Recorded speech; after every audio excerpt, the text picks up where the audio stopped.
Hey guys, Jason here.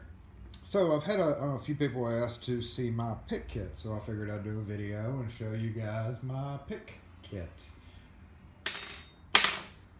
There you go. No, just kidding. There's a few more pieces that we use, but honestly that is technically all I have used for pretty much ever. As long as I've been doing this, that's what I was trained on, that's what I've always used. HPC pick triple rate and a rigid, I think like 2.25 2.5 inch quarter twist tension wrench, and that's my main picks for locks. But I do have other stuff. So what I use mainly is this Maxpedition Mini Organizer, and you'll see it's about it's really stuffed. But I think this is 5x6 or something like that. You can find the measurements online, Maxpedition Mini. And it's my patch there. So that's what I use mainly for picking, for carrying into a house. I do have other stuff. I've got a bigger bag here that I keep like, stuff that I probably am not going to need. This is one of the pick cases I kind of started with. This is what I used to just carry all my picks with, the HPC. Leather, like right now, all I keep in here is really just assorted oddball stuff, so don't really actively use that. When I have to go in to unlock a house, I am always going to be my grab and a Keydex safe change tool. So if I'm doing something where I know I'm going to need more stuff, I will take a bigger bag in. But for the most part, when I get called in out to unlock a house, this is what I'm going to grab. So I'm going to kind of run through it real quick here. All right, so these two I usually keep right stuffed in this pocket. It's kind of hard to do when it's zipped up, but I'll just keep those like stuffed right there so that I can just grab them out real quick. On the back, you'll see here, this is a Maxpedition Grimlock. It's a carabiner, plastic. And I've got a set of HUD keys, which I use, come in handy quite a bit on vacant houses. So I'm going to go ahead and unzip it. When I'm unzipping this and I'm working on stuff, I do have to lay it flat. That's the only downside, and I'll show you why. But on the outside here, I've just got a couple of old cards that are like finance companies try to send you these cards to get you to do their financing equipment or whatever. Make sure that's in the camera. Okay. And I also have a bullet space pen that used to be a stylus, but the stylus broke off. I don't recommend those. That's a super soft stylus. Just get a regular bullet if you want a space pen. And a couple of 3/16, I believe, drill bits. For when I do have to drill out a lock, I keep those fresh, sharp ones ready to go. And on the back, this is molly webbing that's designed to strap to other molly webbing. But I really don't use that. But what, I'm going to shove that back in here for now. But I do shove my Leatherman bit kit in here. And like I've talked about in another video, what I always have on me, I just pulled that off my side, is my Super Tool 300 Leatherman. And I also always have this in my pocket, which is the Eklund metal that I've hex Allen wrench set, standard sizes that I've modified with Chicago screws to make it smoother. And way out of camera. I moved my camera from my last video, so it's throwing me off here. And I've replaced these screws with Chicago screws or set screws, so that when you're turning it doesn't scratch. That nut that it comes with I hate that nut that it comes with. So anyway, yep, got those on me all the time. Little flashlight, stream light, micro stream, and of course my pocket knife, Mayo, that never leaves my side. It's one of his early TNTs. If you're into knives, check out Tom Mayo. Very pricey, but very much worth it. So we're going to flip this open. And again, you'll see how everything just kind of sits in there. So to start off with, we'll talk about this little thing because it just kind of floats in this bottom area. That is a HPC turning tool that is spring loaded. It fits in the top and bottom of the keyway. I made a mistake and I didn't bring any cylinders out here, but it basically just goes in there and you turn it and you run your pick in like so, and as you're turning this, it puts tension on the lock. So use that quite a bit on like deadbolts, flat face locks, because it provides kind of an even tension on both the top and the bottom.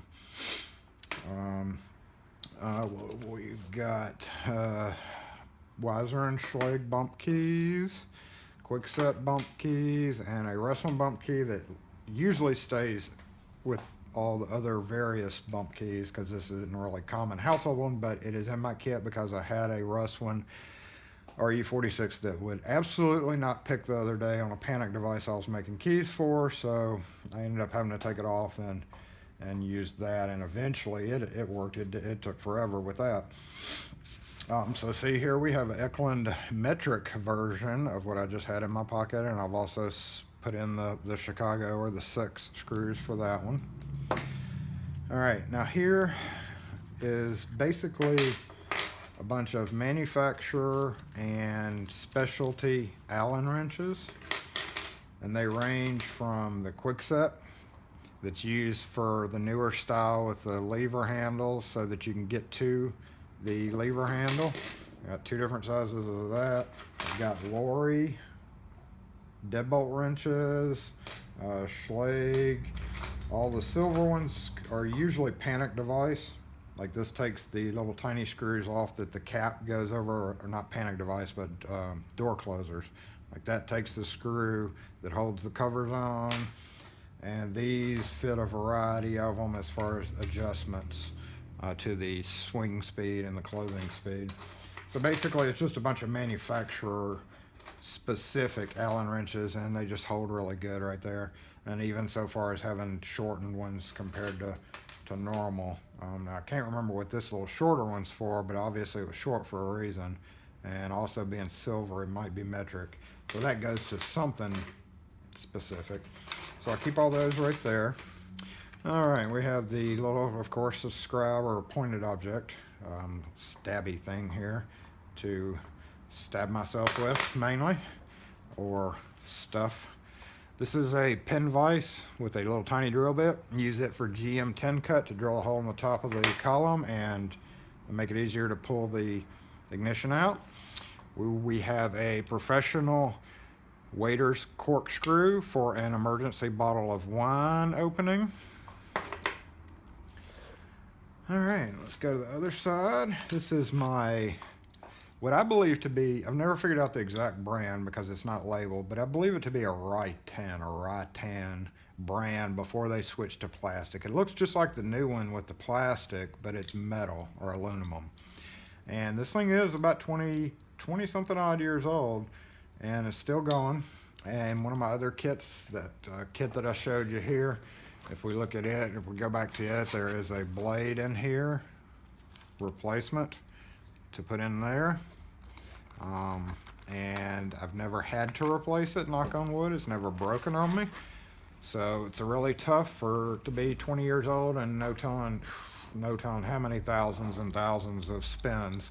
The only thing that's going on now, and I know I've got some bad shadows in here, sorry about that, but now the notch that goes into the groove here is starting to angle. Instead of it being a notch like that, it's starting to kind of get an angle just from wear, and that causes it to slip off fairly easy. So now when I'm using this old guy, I kind of got to be careful and like hold it like so when I'm putting it in the lock to make sure it doesn't accidentally pop apart on me and spin it back to the lock position, which happened yesterday. All right, so you'll see in this one, now on these picks, I just ordered, normally, like I said, I've always just bought the steel handle style, but these were on sale through one of our manufacturer or distributors a few months back, so I went ahead and bought a kit of like 12 to 15 of those, and it came with a variety. They're pretty much the same, exact same, just color coded.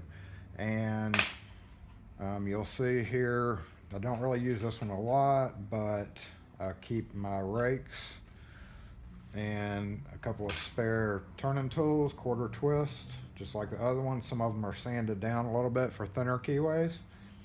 I keep, that's just backup for here in case this gets, the tip breaks, or I leave it in another spot, don't put it back.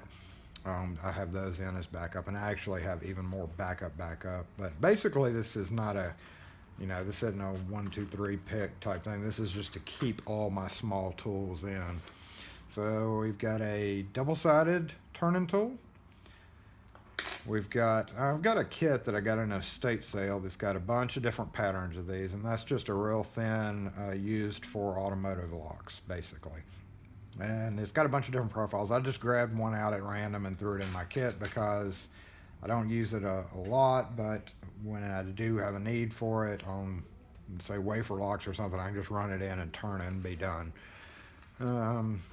So here we have an extractor to pull broken keys out. And we've got longer tension wrenches that are thinner. They're not rigid. These are the flexible ones.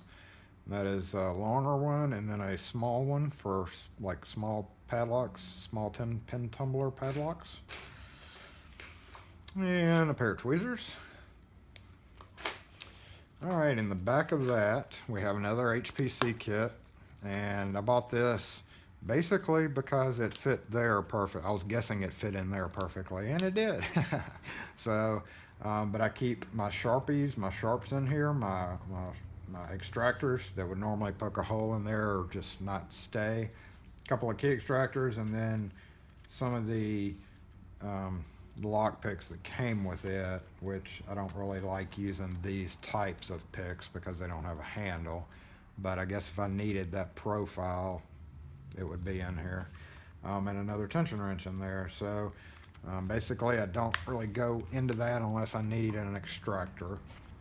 All right, in the back of this, there's a little doodad where you can attach whatever to, and here I have a what is called a cash box tool. Maybe it's used to remove the nut on the back of a mortise cylinder. When a mortise cylinder is used in like a panic device and it's held in with a nut, this goes in and tightens that nut down on the mortise cylinder. And here, even though I never use it, I keep it in here. I got this free with when I bought a cheap multi-tool, the Leatherman Croc. And really the only reason I kept it in here is because in case I needed something to unscrew a bolt. But since most lock hardware has stuff in the way, like there may be somebody may have used tech screws or something with this kind of head, but typically on almost all hardware like panic devices, there's never a good way to get this to the head of that bolt correctly. Like it's not on a flat surface where I have plenty of room. Usually there's other pieces of metal that are sticking out that limit the use of this, but I have nothing else to do with it, so I'm going to keep it in there. All right, that cleans that side out. And here I just have some pens. I've got a highlighter, I've got a mechanical pencil, Staedtler, a fat Sharpie, a stainless steel fat Sharpie, and a narrow Sharpie, stainless steel. I've got a general, like, what is it, 6-in-1 or something for removing small screws. Again, don't really use that a whole lot because if I'm going to unlock a door and rekey it, then I'll take in my screwdrivers in my back pocket. So this is only if somebody at last minute says, hey, I need to, which most of this is like the bit kit. I get to a door and unlock it and they say, hey, we'll do this to it, make a key for this, or change the key for this. I'll have the tools where I won't have to go back to the truck. All right, there's our 7-plex change tool for the push button locks. And a Schlage D series. This is a trim ring. It unscrews the ring that goes around the doorknob. And that's it in there. So anyway, that's really my kit, other than that other bigger stuff that I showed you, and of course a whole bunch of other stuff in the truck. But again, this is just for going to a house to open a door where somebody's locked out of. So thanks for watching. I hope that answers y'all's question. Y'all have a good one. Thanks. Bye. Oh, check it out. We're going to be doing this for our next reading series. National Locksmith 1980 and National Locksmith 1983. So that's going to be my next flipping through the magazine, trade magazine video. Anyway, y'all take care. Thanks for watching.